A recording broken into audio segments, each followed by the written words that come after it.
Bien, bonjour à tous. Donc j'ai l'honneur de faire ce petit live improvisé parce qu'il y a des échanges que c'est mieux de l'avoir publiquement et pas en privé. Et donc il y a un certain Patrice Ngassam qui a entrepris de vouloir débattre avec moi sur cette question. Effectivement, il est dit que je cherche des contradicteurs, je cherche des contradicteurs sur cette question. Et donc je précise que par contradiction, ça veut dire quelqu'un qui reste sur le sujet et qui défend son point de vue basé sur le sujet et basé sur les principes admis.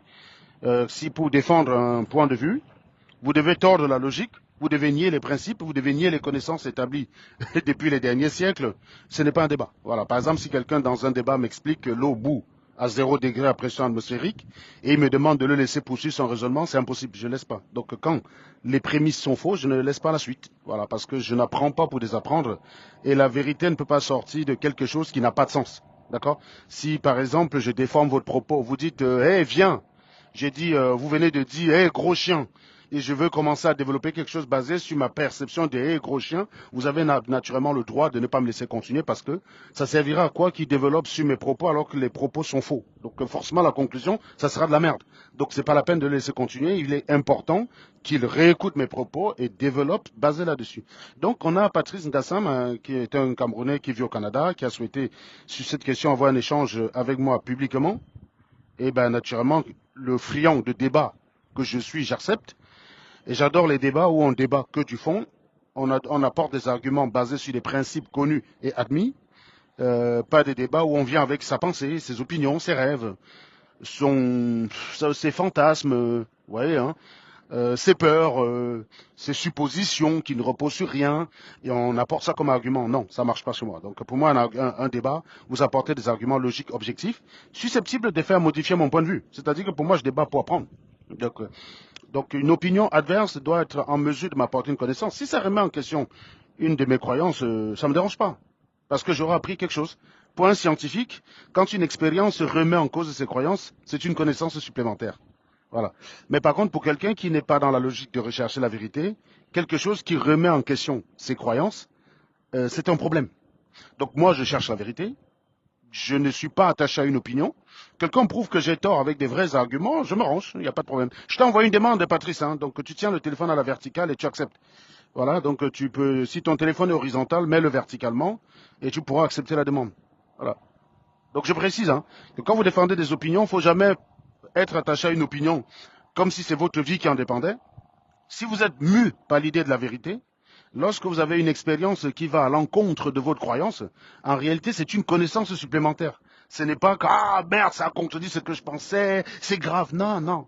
C'est une connaissance supplémentaire. Pour un scientifique, une expérience positive, c'est-à-dire une expérience qui confirme les résultats, qui confirme la théorie, est aussi positive et positive, mais croyez-moi, une expérience qui infirme la théorie, c'est beaucoup plus intéressant pour les scientifiques. C'est-à-dire que les scientifiques aiment les expériences qui qui infirment la théorie, et plutôt que des expériences qui confirment la théorie. Voilà. Donc il est important de savoir que si vous défendez une opinion et qu'on vous prouve que vous avez tort avec des arguments, sachez que c'est aussi une connaissance pour vous. Mais si vous, ça c'est si vous êtes intelligent.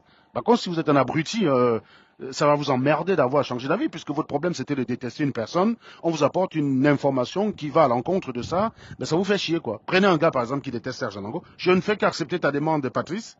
Sache que notre temps est limité, donc si ta demande ne prend pas et ça perd le temps, je vais être obligé d'arrêter le live, donc puisque tu connais mes impératifs. Donc je ne fais qu'accepter ta demande, ça marque ajout en cours, et c'est la deuxième fois, donc je ne sais pas ce qui se passe. Donc vérifie que ton téléphone est bien horizontal comme ça, s'il te plaît, vérifie, et tu acceptes. Donc je vais annuler la demande et je vais supprimer ta demande, voilà, renvoie une nouvelle demande, comme ça j'espère que ça va marcher quoi.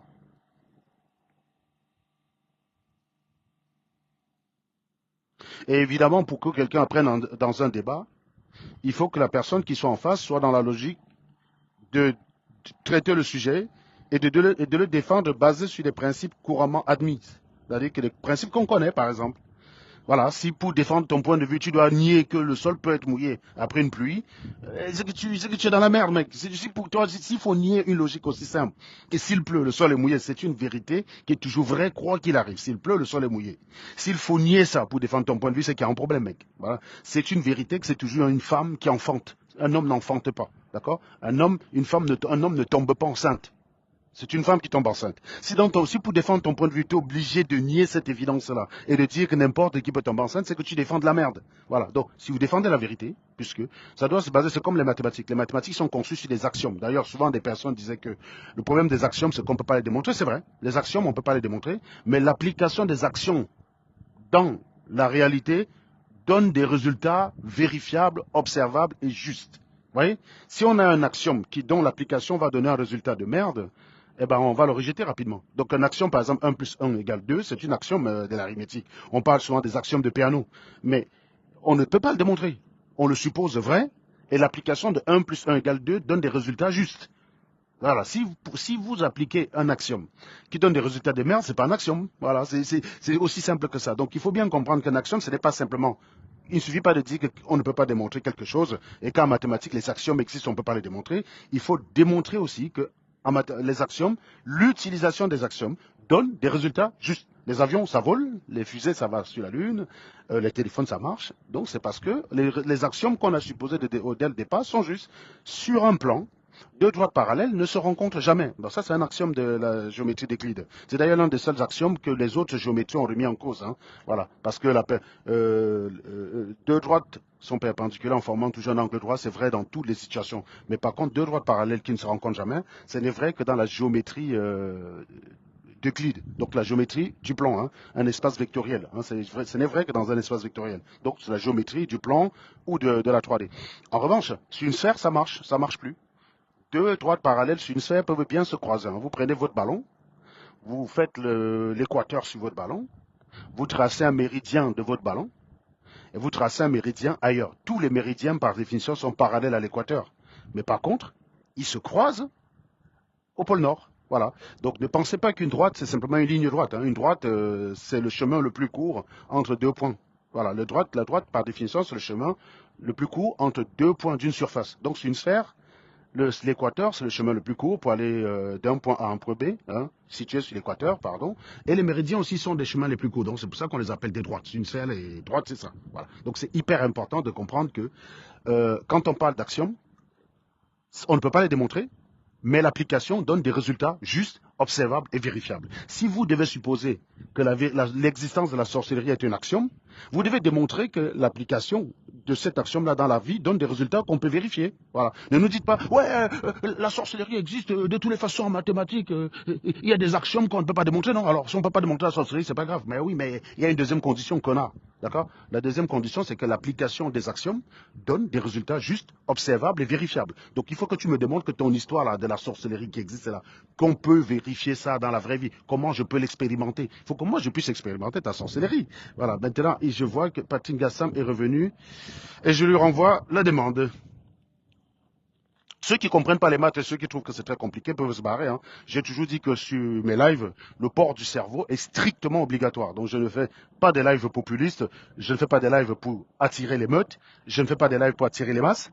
Je fais des lives pour dire ce que je considère être. Je ne suis pas en train de dire que j'ai la vérité. Mais en tout cas, ce que je dis, c'est ce que moi, à l'instant T, je considère comme vérité et j'apporte des arguments pour le justifier. Il n'est pas exclu que quelqu'un d'autre arrive par un raisonnement beaucoup plus abouti que le mien à démontrer que j'ai tort. Et je serai preneur.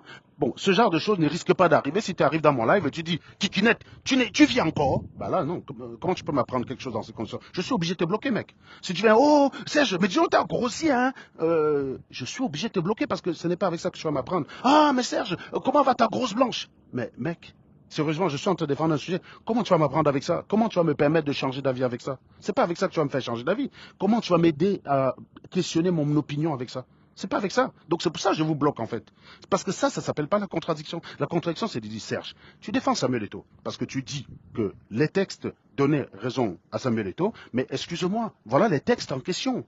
Regarde ici, il est bien dit que ça revient au ministre. Il est bien dit là que ça revient au ministre. Il est bien dit là que ça revient au ministre. Il est écrit, Serge Anango, que le président de la FECAFOOT, ce n'est qu'une marionnette. On le nomme, mais il sert à rien parce que tous les textes disent que c'est le ministre qui doit prendre tout en charge et donc l'État camerounais. Mais tu as un texte qui va dans ce sens-là. Et tu me dis donc, bah écoute, c'est Eto'o l'emmerdeur. C'est une bonne base de discussion. Voilà. Par contre, ne viens pas me dire, oh, il savait très bien dans quoi il commençait. Ça, ce ne sont pas les principes, ça, c'est les opinions personnelles à deux balles. C'est pas parce que, évidemment, il y a des quartiers, par exemple, il y a des quartiers musulmans ou porter une mini-jupe, c'est clairement de l'appel au viol. Hein. Il y a des quartiers vraiment musulmans, hein, des gens qui ne savent pas se tenir. Dans ces quartiers, je ne sais pas ce qui se passe avec ton truc, Patrice, parce que je ne comprends pas là. Ça fait 20 fois que je t'envoie la demande et tu ne prends pas. Ça marque un jour en cours, là, je vais d'ailleurs faire la capture d'écran. Ça marque un jour en cours, mais bizarrement, tu ne me prends pas. Je ne sais pas pourquoi, je ne peux rien faire. Et là, dans 5 minutes, il va falloir que j'arrête, hein, parce que si c'est pour rester 1 heure, je ne sais pas ce qui se passe. Par exemple, il y a des quartiers où porter une mini-jupe, clairement, parce que ça craint tellement que porter une mini-jupe pour passer là-bas, c'est presque pour dire au gars, violez-moi. Est-ce que c'est parce que si vous faites, est-ce que c'est pour autant que si vous faites violer, au lieu de condamner le violeur, je vais venir dire, toi-même tu savais à quoi tu t'attendais en passant par là. Non, je vais condamner le viol puisque le viol c'est mal, quoi qu'il arrive. Même s'il s'agit de Sandy Bosson. Ouais, non, même si c'est bon, même si c'est Marlène Mvuto.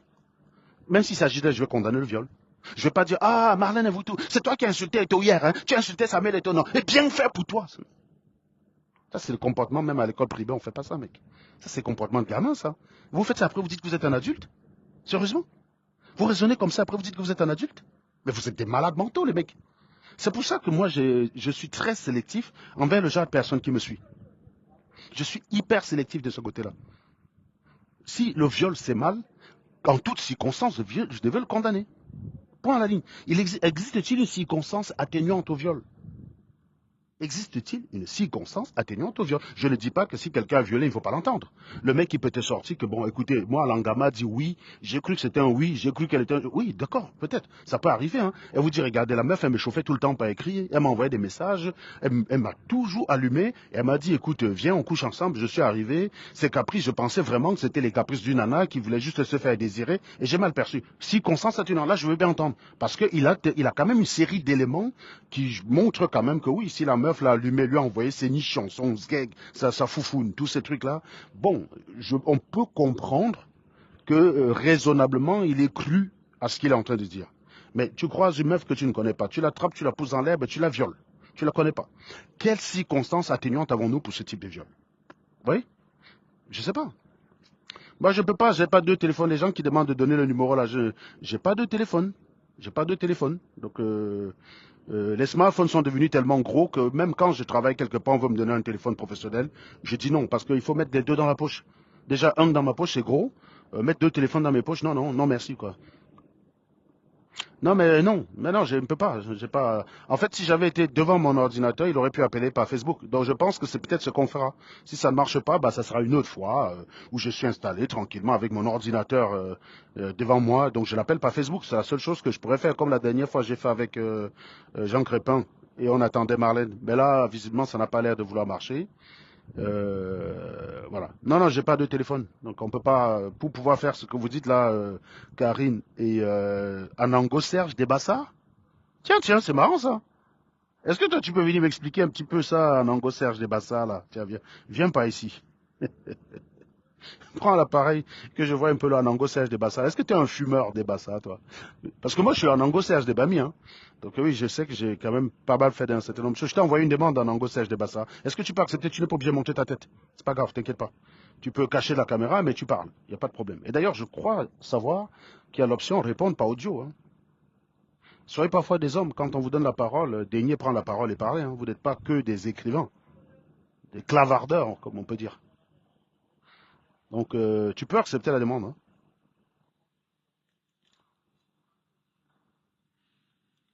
Patrice Gassam, s'il y a quelqu'un près de toi qui a un autre téléphone, bah écoute, tu m'envoies la demande avec ça. Hein.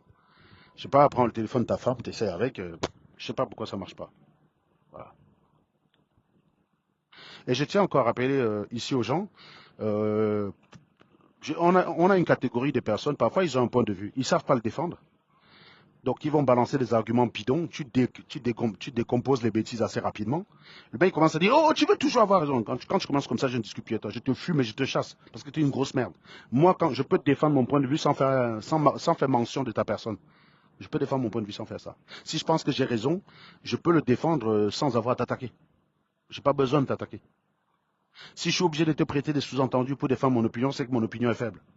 Mais les gens ne savent pas s'arrêter à ce moment-là. Les gens, enfin, je sais pas, allez savoir pourquoi. T'as beau leur démontrer que c'est de la merde qu'ils défendent.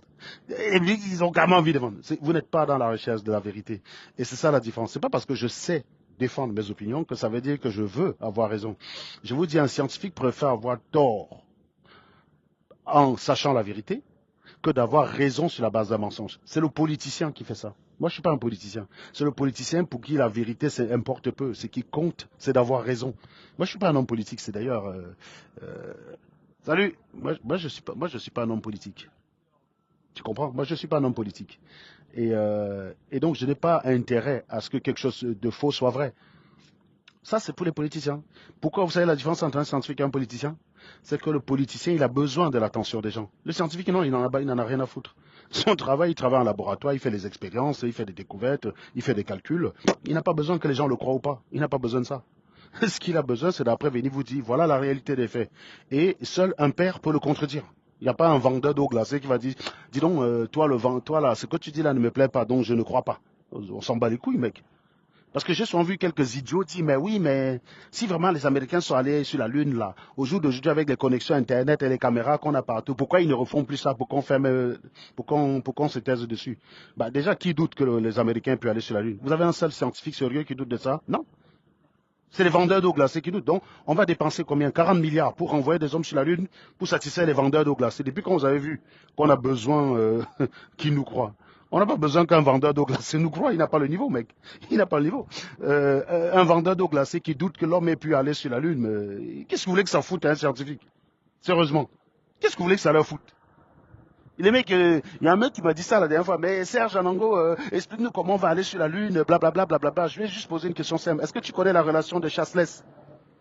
Il ne connaît pas. C'est les principes de composition de deux vecteurs qu'on apprend en quatrième. La relation de Chasles. Il ne connaît pas. Et il veut que je lui explique comment on va sur la Lune. Mais les gars, vous êtes parfois frappadingues, les mecs. Tu sais, pour aller sur la Lune, il faut de la science de bac plus 5, quoi. On commence à avoir les notions du principe de fonctionnement à partir de quoi? De la terminale, et encore une terminale bien complète, hein, pas n'importe quelle terminale. En première année, on commence à faire des calculs. En deuxième année, on commence à développer certains outils beaucoup plus élaborés. En troisième année, on affine, hein, on affine les notions des trajectoires et tout ce tralala là. En quatrième année, on commence à gérer les paramètres. En cinquième, on est bon pour pouvoir lancer un homme sur la Lune. Et tu me demandes, toi qui connais même pas la relation de Chasles, tu me demandes de t'expliquer ça dans un live en 5 minutes. Mais t'es un malade, mec. Tu crois que j'ai fait quoi, 20 ans d'études? Pourquoi? Parce que j'étais trop con? Et que toi, il te suffisait d'un live en 5 minutes pour comprendre? Non, il faut douter des choses que vous comprenez. Vous voyez? Il ne faut pas douter simplement parce que vous avez vu une communauté douter et que ça fait du bien de faire partie de cette communauté. Ce n'est pas la connaissance, ça. Ça, c'est la connerie. Ça, c'est de la connerie. Voilà. Et donc, je tiens à rappeler que la plupart des gens qui sont dans le complotisme, c'est des écervelés, c'est des abrutis et qu'il n'y a personne de la communauté scientifique qui prend ce genre d'animal au sérieux. Donc, on ne va pas mener une expérience pour faire taire un complotiste. Vous savez pourquoi? Parce que ça ne changera rien. Le complotiste, c'est quelqu'un qui a une croyance, il est attaché à cette croyance comme il est attaché à sa vie. Il ne changera pas d'avis. Même si vous montrez un film, vous savez, il y a un film là qui est très intéressant. C'est Beyond the Curve. Je vous demande d'aller regarder ce film. C'est un type qui est parti chez les platistes. Donc les platistes, c'est la communauté des gens qui croient que la Terre est plate, hein. Une vérité qu'on connaît depuis Hipparque, c'est-à-dire plus de 1000 ans avant Jésus-Christ, quoi. Hipparque, premier, hein. Depuis 600, 800 ans, depuis 800 ans, les mecs par télescope observent des planètes. Ils voient tous qu'elles sont sphériques. Ils voient toutes sont sphériques. Bizarrement, il y aurait que la Terre qui est plate, hein. C'est ça qui est curieux, quoi. C'est ça qui est drôle. Et on devrait faire des expériences pour convaincre les animaux pareils. Non, ça va pas dans vos crânes. Même les Galilées, tous ces gens qui ont été avant eux, observaient, hein. Observaient à l'œil nu les planètes lointaines. Observation à l'œil nu, des planètes lointaines. Ils avaient tous remarqué qu'elles étaient sphériques. D'accord? Ils avaient toutes, ben, bizarrement, tout devrait être sphérique. Il n'y a que la Terre qui devrait être plate, quoi. Comme une pizza. Non, non, il faut être sérieux 2 secondes. Donc, c'est pour dire, en fait, que on peut pas... Dans ce film-là, le mec dit, OK, on va mener une expérience, toi et moi. On va se mettre d'abord d'accord, on va se mettre d'accord d'avance sur les résultats à attendre. Et donc, il décide que si la Terre est plate, si j'émets un faisceau lumineux d'ici, à 1 mètre, je suis à 10 km, je devrais recevoir le faisceau lumineux sur un récepteur placé à 1 mètre. Est-ce qu'on est d'accord? Le platiste répond oui. Il dit, très bien. Maintenant, si à 10 km, je suis obligé de soulever le faisceau, je ne sais pas moi, d'1 mètre. Je suis obligé de soulever le récepteur d'1 mètre pour pouvoir recevoir le faisceau lumineux. Ça veut dire qu'on est d'accord que la Terre n'est pas plate. Le gars lui dit oui. Ils font l'expérience. Ben, on met le récepteur à 1 mètre, on met l'émetteur à 1 mètre. Donc logiquement, si la Terre est à 1 mètre, le récepteur à 1 mètre, soit la lumière se propage en ligne droite. Hein. Donc la vitesse est tellement énorme que la courbure de la Terre sur la lumière, c'est pas perceptible. Donc la lumière se déplace en ligne droite. Il faut au moins, j'ai envie de dire, il faut au moins 5-6 millions de kilomètres pour observer une courbe. Hein, sur la lumière. La lumière, par définition, n'a pas de masse. Elle peut être uniquement courbée par une masse. D'accord. Mais sur Terre, la masse de la Terre est très négligeable et 10 km, c'est très faible pour que la courbure soit notable. Donc, la lumière sur Terre se propage en ligne droite. D'accord. Et quand ils mettent le récepteur à 10 km, ils se rendent compte que non, le récepteur ne reçoit pas la lumière. Il lève de 30 cm, le récepteur ne reçoit pas la lumière. Il lève de 40 cm, le récepteur ne reçoit pas la lumière. Il lève il lève jusqu'à, je crois, 50 cm, et là, le récepteur reçoit la lumière. Donc, la conclusion est très simple. C'est que la Terre est courbe. Et d'ailleurs, la hauteur est prédictible. Hein. On peut calculer assez rapidement à quelle hauteur il faudrait positionner le récepteur à 10 km pour pouvoir recevoir le faisceau de la lumière. C'est une affaire de tangente et des choses comme ça. C'est très facile à calculer. Même un élève de seconde bien aiguisé, il arrive à faire ce calcul. Et on montre le résultat au platiste. Le platiste, il regarde. Il dit, intéressant, mais non. On dit pourquoi non. Il dit, non. La Terre est plate quand même. On dit, mais comment tu expliques que la Terre est plate? Voilà l'expérience, on avait dit. Le gars dit, oui, mais non, la Terre est plate quand même. Je vous invite à aller regarder ce film. En fait, c'est exactement ça, quelqu'un qui défend une chose pas basée sur des faits. C'est pas quelqu'un qui cherche la vérité. Donc, tu peux mener toutes les expériences que tu veux vis-à-vis de cette personne, elle ne changera pas d'avis. C'est pour ça que quand je repère quelqu'un qui n'est pas dans cette logique, je ne discute pas avec elle. Je lui fais gagner son temps. Donc, je lui laisse même avoir raison. Je lui fais gagner son temps parce que, tu vois, tous les arguments rationnels, logiques ne marchent pas sur ce genre de personnes. Tu vois, ça sert strictement à rien de débattre avec ces personnes-là. Donc, je lui laisse gagner son temps et je lui dis, dégage, va-t'en. Je discute avec celui qui cherche la vérité, qui croit à la voix et avec moi qui croit à la voix, on confronte nos deux réalités et on fait une synthèse. Avec ça, c'est très intéressant. Donc, comme on n'a pas pu avoir M. Ngassam et qu'il faille que j'aille rejoindre une réunion à laquelle je suis déjà en retard depuis 2 minutes, je suis obligé de vous laisser. Je vous souhaite une excellente journée. On trouvera une autre façon, Patrice Ngassam et moi, d'avoir ce débat sur Samuel Eto'o. Je peux dire que ces premiers arguments, je les ai trouvés très inquiétants parce que je l'ai vu dans un commentaire sur une publication où j'ai démontré que contrairement à ce qui est affirmé, Samuel Eto'o est encore l'athlète le plus fortuné de l'Afrique. Hein. L'athlète le plus fortuné d'Afrique. D'accord. Sa fortune actuellement par Forbes est estimée à 95 millions d'euros, c'est-à-dire plus de 63,5 milliards de francs CFA. Donc Eto'o est dans le jargon milliardaire. Très bien. Donc j'ai apporté des éléments pour contester la thèse selon laquelle il s'accroche à la FECAFOOT parce qu'il n'a plus d'argent. Bon, la FECAFOOT, même moi-même, le salaire de la FECAFOOT ne peut pas être intéressant pour moi. Même moi-même, j'accepterai pas ce salaire. Vous voyez, donc c'est quand même assez ridicule de réduire Eto'o à ça. Donc il a tout perdu son argent, quoi. On ne sait pas comment, mais il a tout perdu son pognon. Donc c'est hallucinant, quoi. Donc, le mec, il est venu en commentaire dessus, dit, oui, mais s'il n'est pas ruiné, comme tu dis là, comment ça s'est fait qu'il a été condamné en Espagne pour des affaires d'impôts? Ça, c'est pas une preuve. Et vous savez, les riches, ils ont du mal à donner l'argent. Vous savez le nombre de procès que les milliardaires américains ont sur eux? Si un milliardaire américain doit sortir son argent simplement parce qu'il a un procès au cul, parce qu'il veut éviter les problèmes, vous imaginez le nombre de procès qu'il devra avoir? Il faut que ce soit suffisamment dissuasif pour ses adversaires. Et puis c'est tout, même si ça va lui coûter un peu en procédure, mais il faut que ce soit suffisamment dissuasif. Ah ouais, tu veux m'estorquer de l'argent, pas de problème. Tu veux m'estorquer combien? 50 000? Eh ben tu vas dépenser 20 000 sans être sûr d'avoir les 50 000. Je peux vous dire que rien que ça en refroidit déjà quelques-uns, d'accord? C'est pas un argument de fond pour prouver que Samuel était ruiné. Et lui, je l'ai vu utiliser ça dans un commentaire, donc j'espère que si on avait eu l'échange tout à l'heure, il n'aurait pas utilisé ce genre d'argument, parce que là, il se serait fait viander. Hein. Quand vous voulez dire que quelqu'un est ruiné, vous devez apporter des preuves objectives de sa ruine. De commencer par dire, il porte le même t-shirt il porte le même t-shirt tous les jours, c'est la preuve qu'il n'a plus d'argent. Avant, il buvait le Dom Pérignon, maintenant, il boit que le Coca-Cola, c'est la preuve qu'il n'a plus d'argent. Ça, c'est des conneries, ça. Ça, c'est pas des preuves objectives. Ça n'a aucun sens. Il n'y a aucun lien. Moi, par exemple, j'aime des choses simples. J'aime pas le caviar, ça m'intéresse pas. Le champagne, je déteste. Un jus de foléré est beaucoup plus intéressant pour moi que le champagne. J'ai la chance que malgré que j'ai les ronds, j'ai des goûts très simples. Je suis beaucoup plus excité par une tomate que par un plat de caviar. Je suis plus excité, je bande plus en voyant un verre de foléré qu'en voyant un verre de champagne. Oui. Donc, est-ce que c'est parce que j'ai ces goûts-là que ça veut dire que je suis pauvre? C'est une preuve débile. Je n'aime pas les montres, je n'aime pas les Rolex. Enfin, j'aime pas les Rolex. Je vais pas les payer une montre à 6000 balles. Ça ne donne pas l'heure plus que la montre que j'ai sur ma main. Donc, ça n'a pas de sens. Ouais. Donc, si tu veux utiliser ce genre d'éléments pour dire si quelqu'un est riche ou pas, tu es complètement à l'ouest, mec. Tu es complètement à l'ouest. Ce n'est pas un argument objectif. Voilà. Donc, c'est à ceux qui ont affirmé que Samuel Eto'o était ruiné d'apporter la preuve qu'il est ruiné. Parce que quand j'ai publié des éléments sur ma page, certaines personnes sont venues me dire, quand on veut démontrer quelque chose, on va jusqu'au bout. Je tiens à rappeler que je suis celui qui doute. Et que la charge de la preuve n'est pas de moi. D'accord? J'aurais même pu simplement faire un post pour dire que ceux qui disent qu'Eto'o est ruiné là, c'est faux. J'aurais même pu m'arrêter là. What can be asserted without proof can be dismissed without proof. Tout ce qui est affirmé sans preuve peut être nié sans preuve. Quand vous dites Eto'o est ruiné, vous n'avez pas la preuve, je peux simplement dire tu mens. Et je m'arrête là. Et on est au même niveau. Maintenant, si tu apportes un élément de preuve, je peux t'apporter une nouvelle preuve. J'ai simplement apporté des extraits des pages économiques qui recensent les fortunes des célébrités.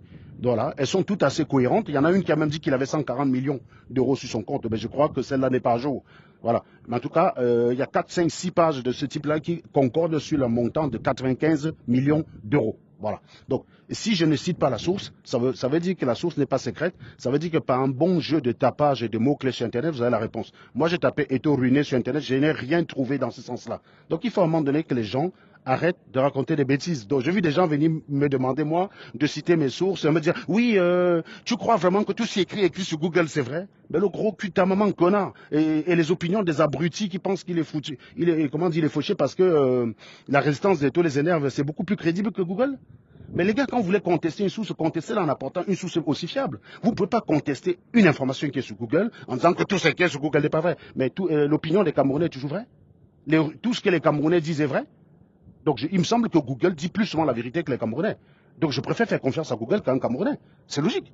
Mais quand même, vous êtes souvent débile même quand vous voulez défendre un truc. Vous arrivez à un niveau où vous devenez presque des légumes, des givrés de la cervelle. Bon allez, je vous laisse. Je vous souhaite une très très belle journée. Et Kigali la belle.